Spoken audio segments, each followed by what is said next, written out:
மிகப்பெரிய மலைக்கு பக்கத்துல இருந்த காட்டுல ஒரு கரடி வாழ்ந்துகிட்டு வந்துச்சு.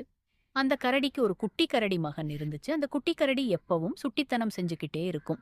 இருந்தாலும் அந்த பெரிய கரடி, நீ புத்திசாலியா இருக்க, அதனால நீ எந்த ஆபத்துல இருக்கிறப்ப கூட உன்னோட புத்திசாலித்தனத்தை பயன்படுத்தி அந்த இடத்துல இருந்து தப்பிச்சிட முடியும். அதனால எப்பவும் புத்திசாலித்தனமா யோசிச்சு நடந்துக்கணும் சொல்லுச்சு. ஒரு நாள் உணவு தேடி பெரிய கரடி காட்டுக்குள்ள போச்சு. அப்ப அந்த குட்டி கரடிக்கு ரொம்ப போர் அடிச்சுச்சு. உடனே தானும் காட்டுக்குள்ள போய் பார்த்தா என்னன்னு தோணுச்சு குட்டி கரடிக்கு. உடனே மெதுவா நடந்து காட்டுக்குள்ள போக ஆரம்பிச்சுச்சு கரடி. காட்டுக்குள்ள போன குட்டி கரடி சுட்டித்தனமா எல்லா பாறையிலயும் ஏறி குதிச்சு விளையாடுச்சு.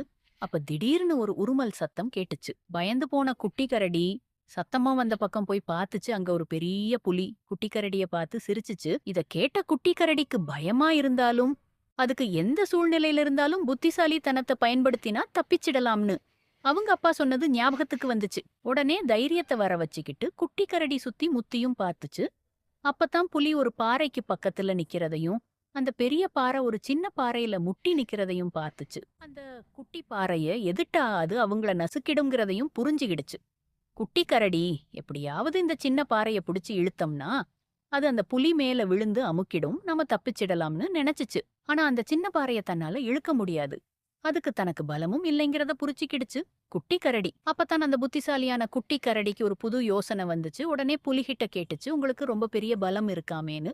அதுக்கு அந்த புலி சொல்லுச்சு, ஆமா, இந்த காட்டுல சிங்கராஜா யானைக்கு அப்புறம் எனக்கு தான் பலம் அதிகம்னு சொல்லுச்சு. இத கேட்ட கரடி சொல்லுச்சு, நான் இன்னைக்கு உங்களுக்கு சாப்பாடா மாறுனதுல ரொம்ப சந்தோஷம்.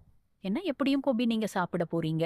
இருந்தாலும் எனக்கு உங்க பலத்தை காமிங்க, எனக்கு ரொம்ப ஆசையா இருக்குன்னு சொல்லுச்சு. உடனே புலி சொல்லுச்சு, என்ன செஞ்சு என்னோட பலத்தை நிரூபிக்கிறது, இந்த மரத்தை அடிச்சு உடைக்கட்டுமான்னு கேட்டுச்சு. அதை நானே செஞ்சிருவேனே, இங்க பாருங்க இந்த பெரிய பாறை, இத தூக்குங்க பார்க்கலாம்னு சொல்லுச்சு. அதுக்கு புலி சொல்லுச்சு, இது இந்த உலகத்துல இருக்கிற யாராலையும் முடியாது, என்னால செய்ய முடிஞ்ச வேற ஏதாவது சொல்லு, நான் செய்யறேன்னு சொல்லுச்சு. அப்ப அடியில இருக்கிற அந்த சின்ன கல்லையாவது தூக்குங்கன்னு சொல்லுச்சு. உடனே அந்த புலி அந்த சின்ன கல்லை அசைச்சுச்சு. உடனே அதுக்கு மேல முட்டிக்கிட்டு நின்ன பெரிய பாறை புலி மேல விழுந்து நசுக்கிடுச்சு. இதை எதிர்பார்த்து நின்னுகிட்டு இருந்த குட்டி கரடி டக்குன்னு அடுத்த பக்கம் ஓடி தப்பிச்சிடுச்சு. கொஞ்ச நேரத்துக்கு அப்புறமா அதை தேடி அவங்க அப்பா பெரிய கரடி வந்துச்சு.